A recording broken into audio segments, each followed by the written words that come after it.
The top stories tonight in Y News. The government will open soft loans for micro, small, and medium enterprises for the 13th month pay of their workers. Dentists are now allowed by the government to augment as vaccinators against COVID-19. Senator Franklin Drilon bears former government officials and Pharmally suppliers who did not file their income tax returns for several years. Maynilad customers in the National Capital Region and Cavite were advised to store water ahead of a service interruption. Good evening, Philippines and the world. We are now reporting live from Quezon City. Today is Thursday, October 28, 2021. Join us in the next hour as we deliver today's top stories around the Philippines and in other parts of the world. I am Herlene Delgado. We are also seen in 1,935 satellite monitoring centers nationwide and via live streaming worldwide through the UNTV News and Rescue social media accounts in our website, untvweb.com. I'm Angelo Castro III. First in the news. Micro, small, and medium enterprises in need of funding for the 13th month pay of their employees may avail the government's zero-interest loan starting next week. But MSMEs with 20 employees below could only apply. Rosalie Cons will tell us why. The government has allotted half a billion pesos amount of soft loans through the Small Business Corporation or SB Corp, which micro, small, and medium enterprises or MSMEs can avail to provide 13th month pay for their employees. These small businesses with not more than 20 employees should be included in the list of businesses of the Department of Labor and Employment that implemented a flexible work arrangement due to the pandemic.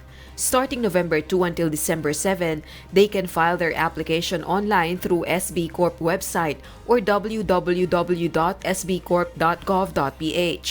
Nais po ng ating pamahalaan na makatulong sa ating maliliit na mga negosyo na makapagbigay ng 13th month pay sa kanilang mga empleyado na minamandato ng batas.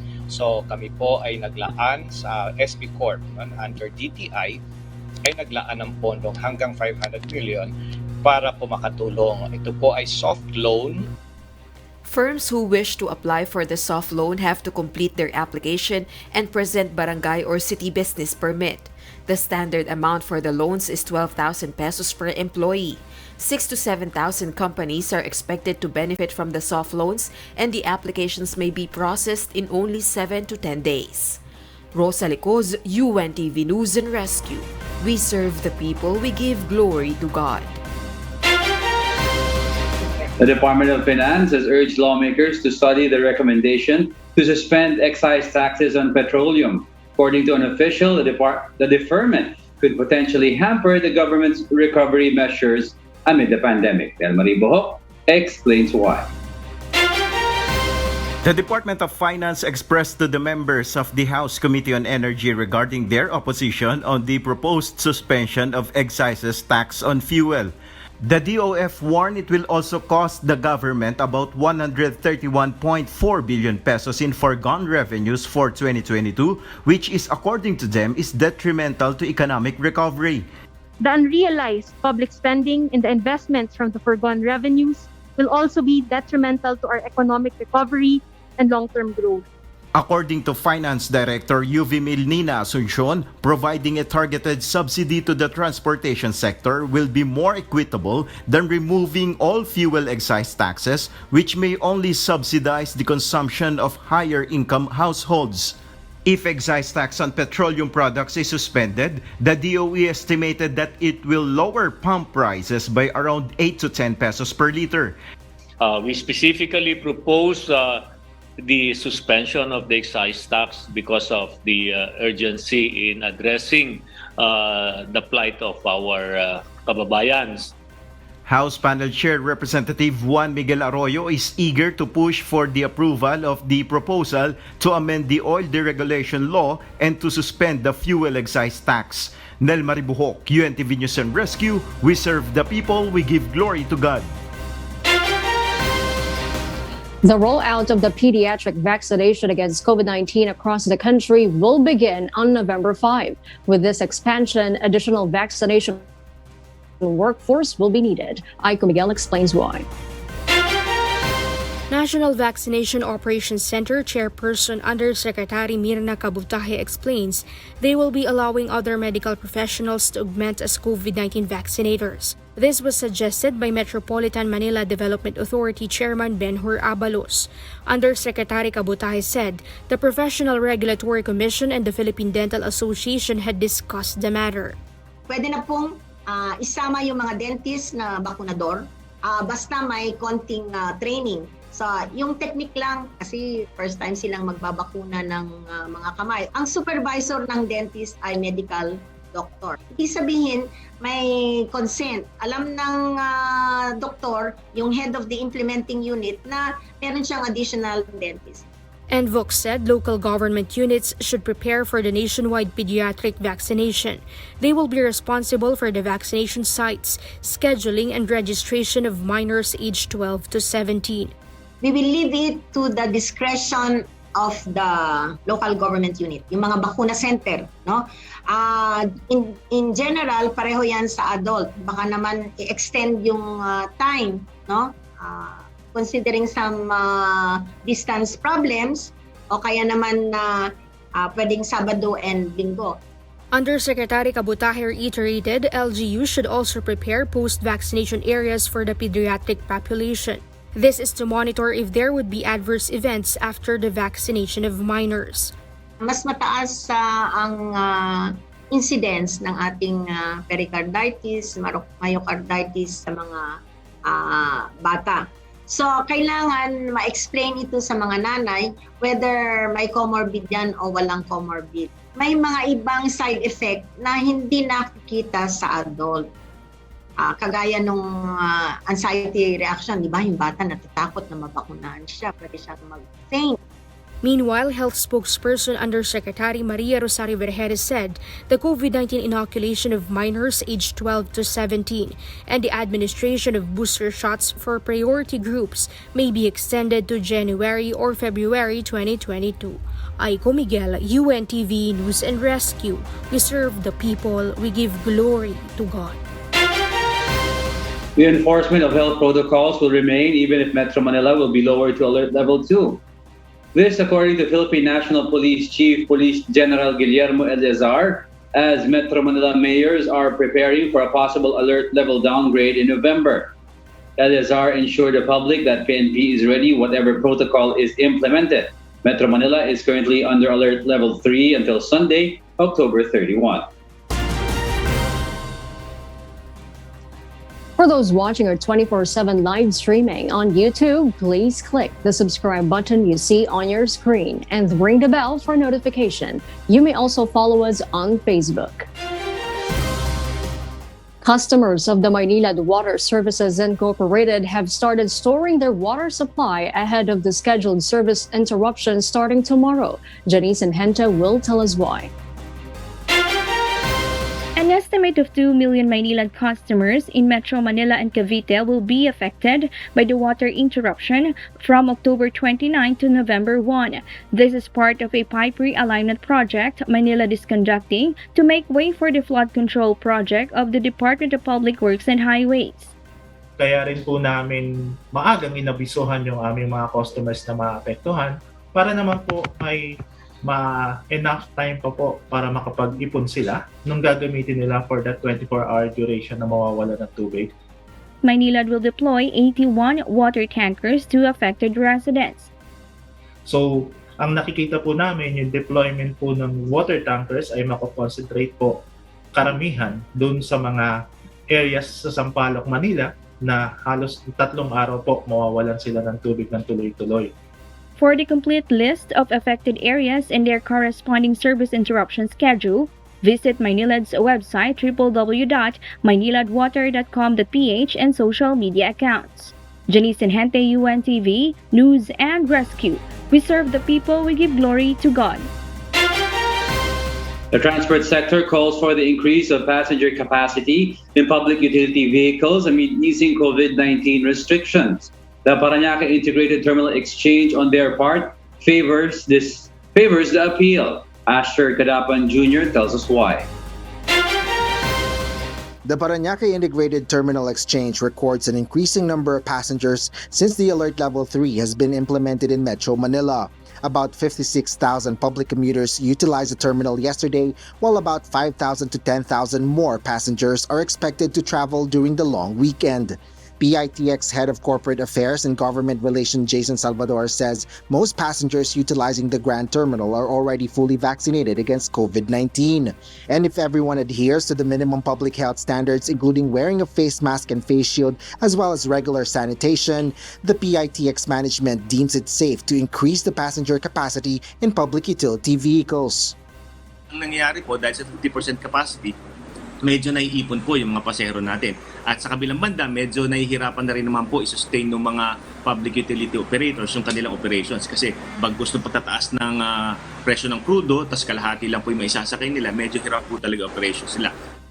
As the influx of passenger travel to provinces for the long weekend, the PITX management further explains that it will significantly help ease congestion if PUV capacity will be increased. In the meantime, the PITX needed to coordinate with PUV operators to provide more bus units to serve more commuters. Sa ngayon, umaabot na po tayo, Ma'am Leila, ng around 1,800 buses per day. Magkasama na po yan yung city operations at provincial buses. But towards the weekend, since we're anticipating a increase pa sa ating mga pasero, naghahanda po tayo around 2,000 to 2,200 buses po. Asher Cadapan Jr., UNTV News and Rescue. We serve the people, we give glory to God. A political analyst believes that the conduct of debates of political candidates is important amid the pandemic. JP Nunez tells us why. Professor Ramon Casiple stressed that politicians' exposure to the public is affected by the quarantine restrictions amid the pandemic. Thus, the Filipino voters do not know their candidates very well over their political platforms, such as how to combat the health crisis and to promulgate economic solutions. Lalo pa ngayon na may pandemya nga, hindi talagang walang public na appearance masyado. Pag ganyan, naghahanap ang tao ng pinaka-maximum experience. Kaya yan, kung kaya nang gawin yan, yung debate, mas mabuti.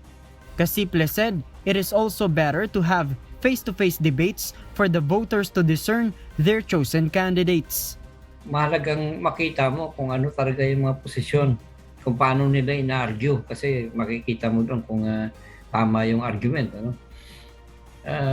Ibig sabihin, dampas ka doon sa simpleng salita lang, walang nagbubulong sa kanya.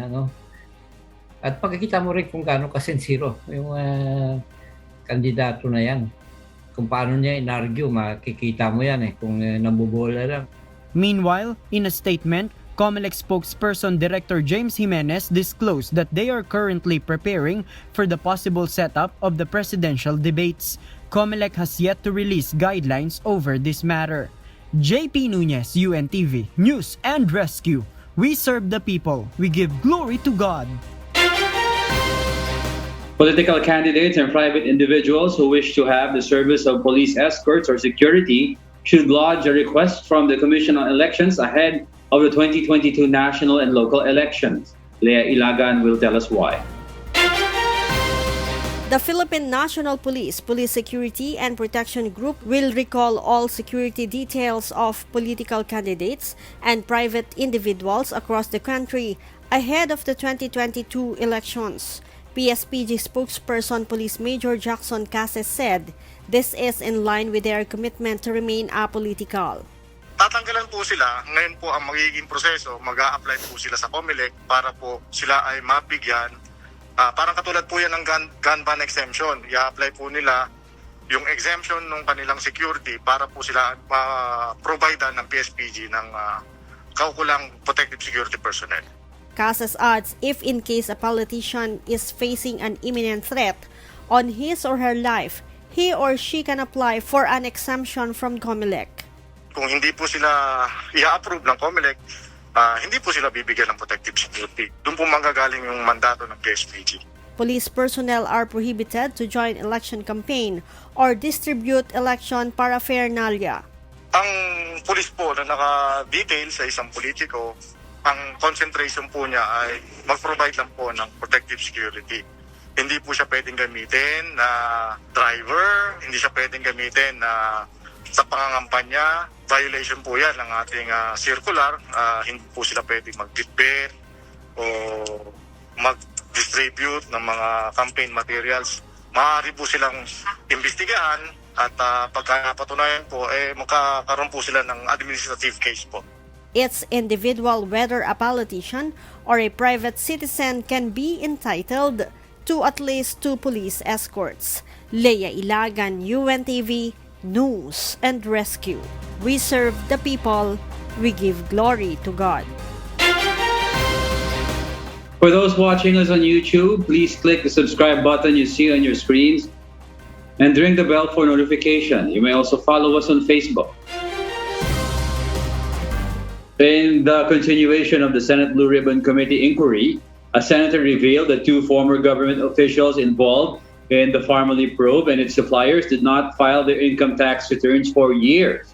Meanwhile, another lawmaker is convinced that former Budget Undersecretary Lloyd Christopher Lau violated the anti-graft law. Arlene Delgado will tell us why. Senate Minority Leader Franklin Drilon bared during the 13th Senate Blue Ribbon Committee hearing some of the tax records of the officials of Pharmally Pharmaceutical Corporation, its suppliers, and former government officials who were included in the probe. This comes after the senator made a motion to make public the income tax returns or ITRs provided to them by the Bureau of Internal Revenue or BIR in an executive session.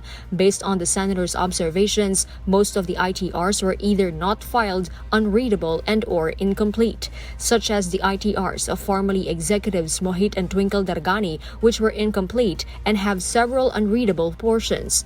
But Drilon noted that the taxes paid by the siblings appear to be very low, considering their purchases of luxury cars. For Pharmally CEO Huang Tzu-yen, no records were available for years 2019 up to the present. The company itself claimed a tax credit of 96 million pesos, but according to Drilon, they did not pay taxes, and it is the government that has to pay Pharmally 589 million pesos.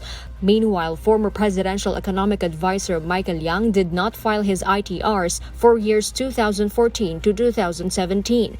The former chief of the Department of Budget and Management's Procurement Service, Lloyd Christopher Lau, failed to file his 2020 ITR.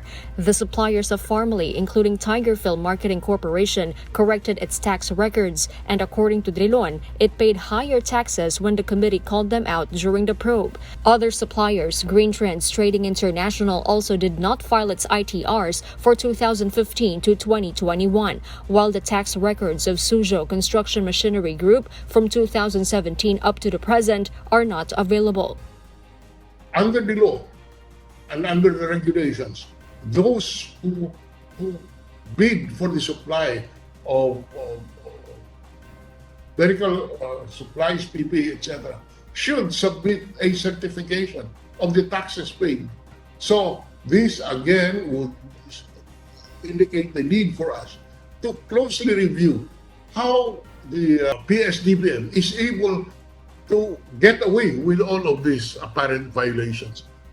Drilon projects that the potential tax obligations from 42 billion peso COVID-19 fund that was transferred from the Department of Health to PSDBM amount to 7.2 billion pesos. The Senate Minority Leader also moved to urge BIR to form a task force that will conduct a special audit on the taxes of suppliers under the 42 billion peso procurements. Meanwhile, Senator Panfilo Lacson is convinced that Lau violated the anti-graft law by giving Pharmally huge contracts way beyond its net financial contracting capacity or NFCC.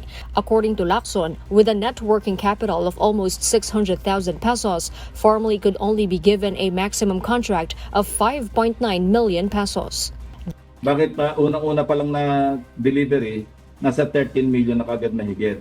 So merong violation po dito. This is an administrative requirement which was not followed. Kasi hindi dapat nabigyan ng kontrata na mas mahigit pa sa times 10 ng kanilang networking capital. Nasundan pa ito ng katakot-takot pang mga deliveries. The UNTV News tried to reach Lau for comment, but he has yet to respond.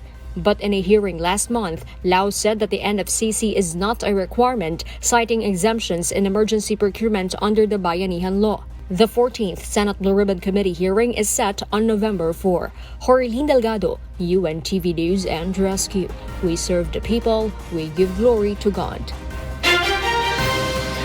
For the news abroad, the island of Sicily and the city of Catania in southern Italy experienced heavy rainfall and devastating flash floods, leaving cars strewn across the streets. 2 people died and 1 missing, but the situation could get worse in the following days.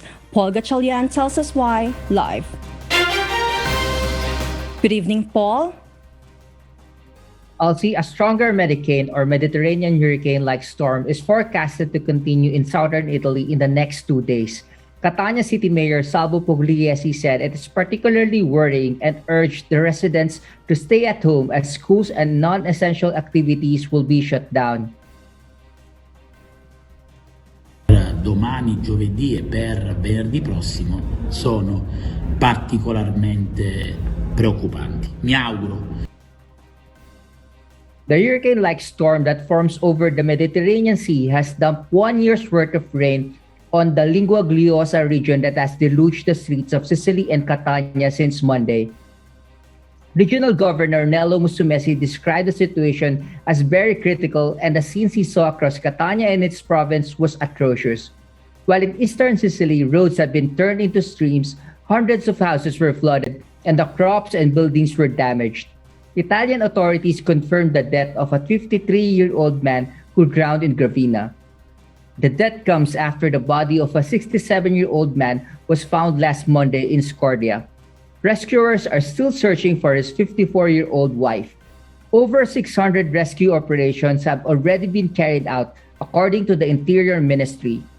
Meanwhile, the severe flash floods and heavy storm happen as global leaders prepare to gather in Rome, Italy for the G20 summit, where climate change is high on the agenda. Back to you, Elsie. Thank you, Paul Gatchalian. ASEAN leaders have agreed to establish a comprehensive strategic partnership between the 2 regions at the first annual ASEAN-Australia Leaders Summit yesterday. Maeve Dog will tell us why live. Yes, Maeve? Elsie, the strategic pact is a proof that Australia intends to further strengthen diplomatic ties in Southeast Asia and expand its influence in the region.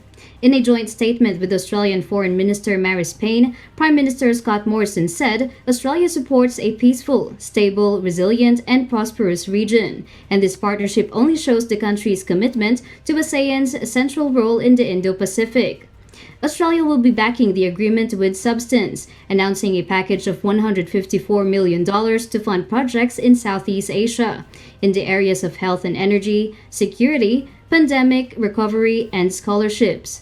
Mr. Morrison also took the opportunity to reassure ASEAN leaders that Australia will not be acquiring nuclear weapons in relation to the AUKUS agreement, after some Southeast Asian countries previously raised concerns over an arms race in the region. He further said that AUKUS will not change Australia's commitment to the ASEAN and that it will add to their network of partnerships to improve regional stability and security. Elsie? Thank you, Maeve Dog, for that live report. New Zealand's Ministry of Education has confirmed 1,000 international students will be granted border exemptions to enter the country in 2022. This will be made up of 300 students at the university degree level or higher, 300 students at the polytechnic or diploma level, and 400 pilot trainees. Aviation NZ Chief Executive John Nicholson said that aviation schools across the country had lost more than 50% of their training staff since the pandemic hit. He added that students provide significant investment to New Zealand.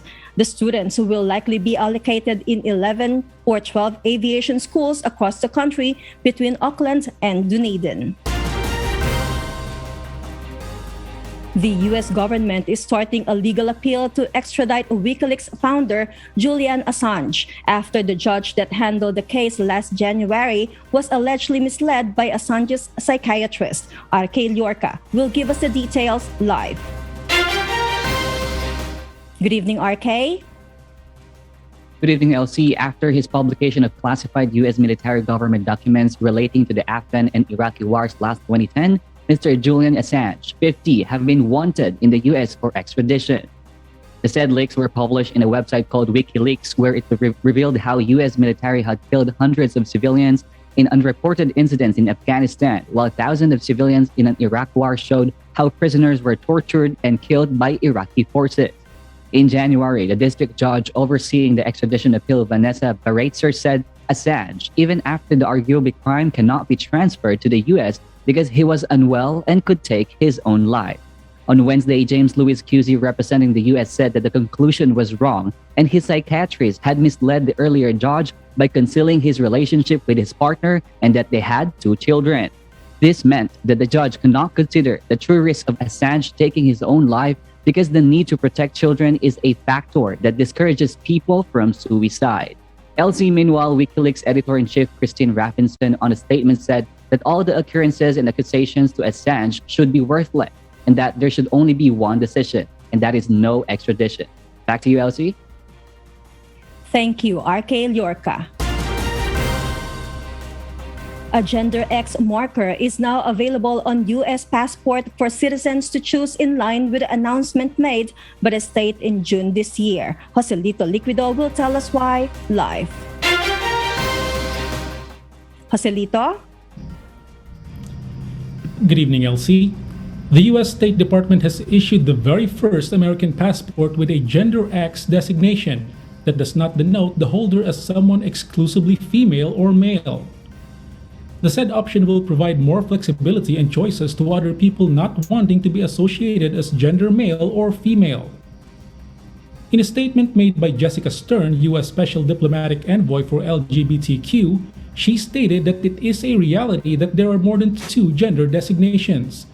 The department will also now permit applicants to select their preferred gender without having to verify it, even if it is inconsistent with other identifications.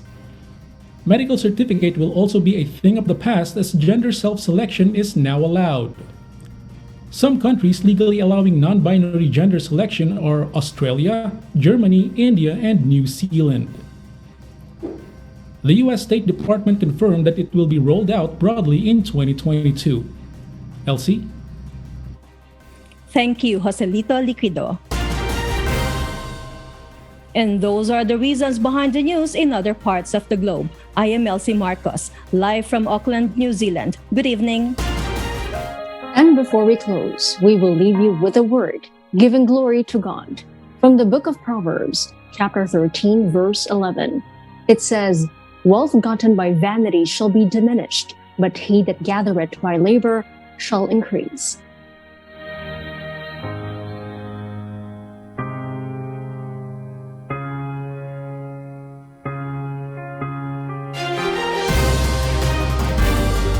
And those are the reasons behind the news, October 28, 2021. Reasons we deliver to you as they unfold. I am Herlene Delgado. Because we need to know, we will always ask why. I'm Angelo Castro III. We serve the people, we give glory to God.